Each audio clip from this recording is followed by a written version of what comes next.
This is a lecture from OpenTuition. To benefit from the lecture, you should download the free lecture notes from opentuition.com. So let's go through and look at the other method that we have within the chapter in terms of valuing your unquoted, or if you like, your large number of shares if you are gaining control of an entity, which is looking at your earnings based method, or sometimes referred to as your price earnings method.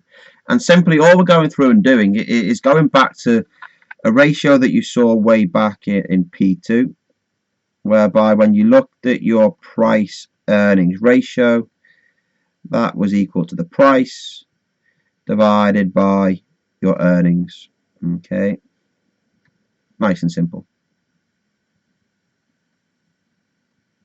Now, if you're trying to work out the price of a business, then surely what you can go through and do is you can then take your price earnings ratio and multiply it by your earnings. Or if you want to work out the price per share, take your price earnings ratio, multiply it by your earnings per share. It's as simple as that. You know, the numbers that you've got within the scenario quoted below, dead easy. You've got EPS is at 50 cents. You know, you've got that publishing company's 50 cents earnings per share. You know, it might be unquoted. So in order to go through there and value it, you will apply the quoted price earnings ratio for the publishing company sector. Okay, and that's there's 18, and 18 multiplied by 50 cents gives you $9 per share. It's as simple as that. Okay, just be careful. Remember that your earnings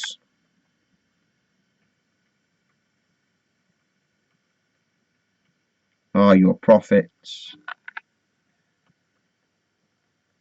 after tax. Okay, so just be careful within questions that you are applying the P ratio to your earnings, which is your profits after tax, not PBT. Questions can give you PBT and say, well, look, the tax rate is 20%. You go through, use PBT, get an answer, tick it, think, woohoo, I've got this right, and you've got it wrong because you've applied the price earnings ratio to PBT and not to your profits after tax. Okay, so just note that one just in case. Okay, just note it talks about a process underneath of bootstrapping. It could be a non-computational question asking you to tick what is the correct definition and the correct meaning of bootstrapping. Effectively, it's whereby a business is acquiring another business and wants to value it. The current earnings could be improved into the future. So what the business will go through and do is they will take those current earnings, and instead of applying the price earnings ratio, we will go through there and apply a price earnings ratio that is a bit higher. Okay, so usually our own price earnings ratio, and maybe not the price earnings ratio of the industry. Okay, if we think we can generate higher earnings, instead of adjusting the earnings figure, we will go through there and use a higher price earnings ratio as opposed to using one from the industry, and that's there referred to as bootstrapping. Exciting, hey? There we go. But let's just go through. Joking aside, it's all exciting, it's all great. But let's go through there and have a play around. Is it with some numbers? They're ridiculously straightforward. At least the first two are. Okay. So what you've got there is it says calculate the value per share using a P valuation. And here there is a price earnings ratio of 12. It says Dory has 10 million shares in issue and has made profits after tax. So they are your earnings of $550,000 for the year, with operating profits of $790. Ignore the operating profits. It's earnings, profits after tax. Okay, so get used to the terminology. Okay, so if we're working out the value per share, then we need to take the earnings, is it of 550,000. There are 10 million shares in issue, so I can work out the earnings per share, and I can apply 12 as our PE ratio. Tapping that into your calculator, I hope you're all happy with that, is $0.66 per share. There we go. Excellent. There you have it. Any questions? Sure? No? Too easy, that, isn't it? For this level, your strategy level, but there we go. Let's look at the second example. Much harder, much more a challenge. Okay, you read the requirements and think, what's wrong with that, Chris? There's nothing wrong with it at all. It wants the value per share. It wants you to use a P valuation, and there's a P ratio of 10. Surely I just go through and take that P ratio and apply it to the earnings, and away we go. Yeah, there's an issue. You're not given the earnings. Read the question. What does it say? Nemo has 1 million shares in issue and has recently declared a dividend of $4 million. We're not using the dividend valuation model. It specifically says use the price earnings method, giving it a dividend cover of 3. You look at that and think, Chris, you've missed something out of the question. I haven't. Okay, it doesn't have to tell you your earnings. You need to use your dividend cover formula. Oh yeah. Don't sit there and think I can't remember it. You can. You've just forgotten it from a long time ago. What you go through there and do is remember your dividend cover looks at how safe your earnings are. Sorry, how safe your dividends are compared to the level of earnings. So you take your earnings and divide it by the dividends. Remember, dividend cover is measured as a number of times. So here, it's 3 times, isn't it? So here what we have is if my dividend cover is 3, we can go through and work out the earnings, can't we? Because we know that the dividends here are $4 million. Okay, I'll just write it in as $4 million.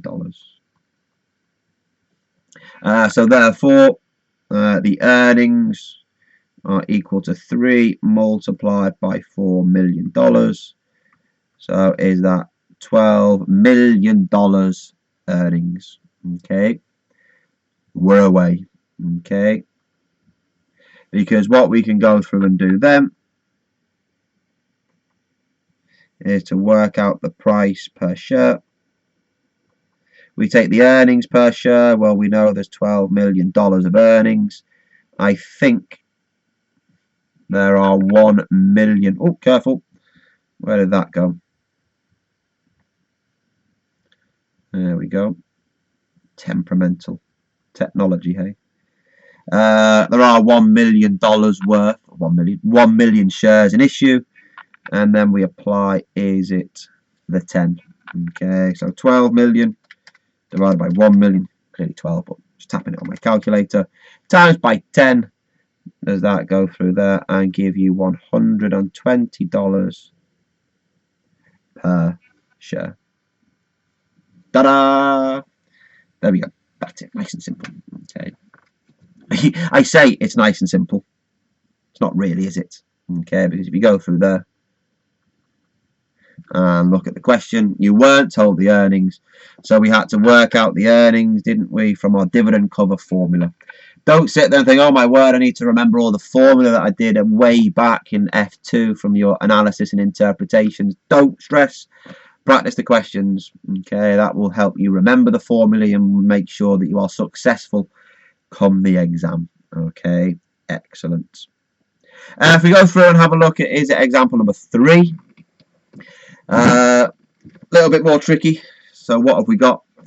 It says calculate how much Woody should pay to acquire the entire share capital of Buzz.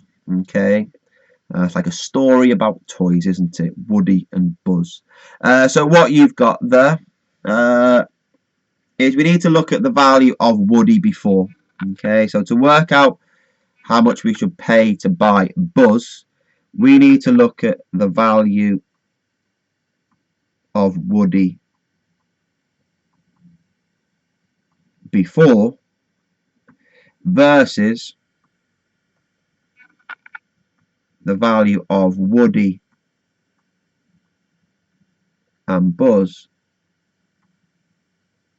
after. Okay, and the difference between the two is the amount that you should pay. Okay, you wouldn't want to pay any more, would you? Because therefore you're reducing your shareholder value, paying too much to acquire this entity Buzz, based upon the total value of the combined entity afterwards. Okay, if Woody was 10 before, 10 million, if Woody and Buzz was 15 million, you wouldn't want to pay more than 5 million, would you? Because your old value at 10 plus the 5 million that you've now got in terms of the new value on top of the 10 is 15, isn't it? Okay, if you pay any more, then you're just reducing shareholder value, aren't we? Okay, you're giving more to the old shareholders of Buzz who you've bought out. Okay, so we need to look at the value before, the value after. So what we've got there is it says Woody has a PE ratio of 8 and earnings of 600. So that's a nice easy start, because we can work out the value there of 8 multiplied by your 600,000. The total value afterwards, or sorry, careful Christopher, the total value before is 4.8 million. Okay, now the value afterwards is a little bit more tricky, because it says Woody is looking to acquire Buzz, which has a price earnings ratio of 6 and earnings of 450. Okay, the estimated new P ratio of the new entity is 9, so we're going to apply a ratio of 9 because that's what we think it's going to be afterwards. And it says post-tax synergy savings are 100,000 are anticipated. So when we're applying our 9 to our combined earnings, we're not going to just take the 600,000 of Woody. We're not just going to go through there and take the 450,000 of Buzz. Through synergy savings, so maybe going through there and streamlining the business, making cost savings, or maybe going through there and boosting the sales growth, we add in the savings of 100,000. Okay, so I think you get 1,150,000 of the combined earnings multiplied by 9 gives me 10,350,000. Okay, if we go through that, if I give myself just a little bit more space, hopefully it won't just all disappear. If we go through there, look at the difference. The difference that you have there is 5,550,000. Okay, we know what Woody was worth before. When they buy this new entity in and buy the shares off the previous shareholders of Buzz, the value of the entity is 10.35 million. If we go through there and compare the two, you wouldn't want to pay any more than 5.5 million, because otherwise you're spending more than what the combined entity is worth based on the old value of the business. Okay, ideally you'd want to pay a little bit less. Okay, but that 5.5 is the maximum that we as Woody would want to go through and pay. Okay, no more than that. Okay, it's then in terms of negotiations with the shareholders of Buzz, how much they are prepared to accept. Okay, they probably want more. Okay, they probably think that, well, you can generate more than this 100,000. Okay, they think maybe that the 450,000 can be improved yet further. We've just assumed that it is the same. Okay, so there are limitations to this model, but it's a nice simple application of taking the price earnings, applying it to an earnings figure, and then looking at the difference of the value of a business before, the value of a business after, to work out the maximum amount that you will be prepared to go through and pay. Like buying or selling a house. Okay, we know how much the house is worth. We then need to go through there and enter into negotiations about how much the seller is prepared to accept and how much the buyer is prepared to pay. Okay, so 3 little examples about price earnings ratio. You know what to do.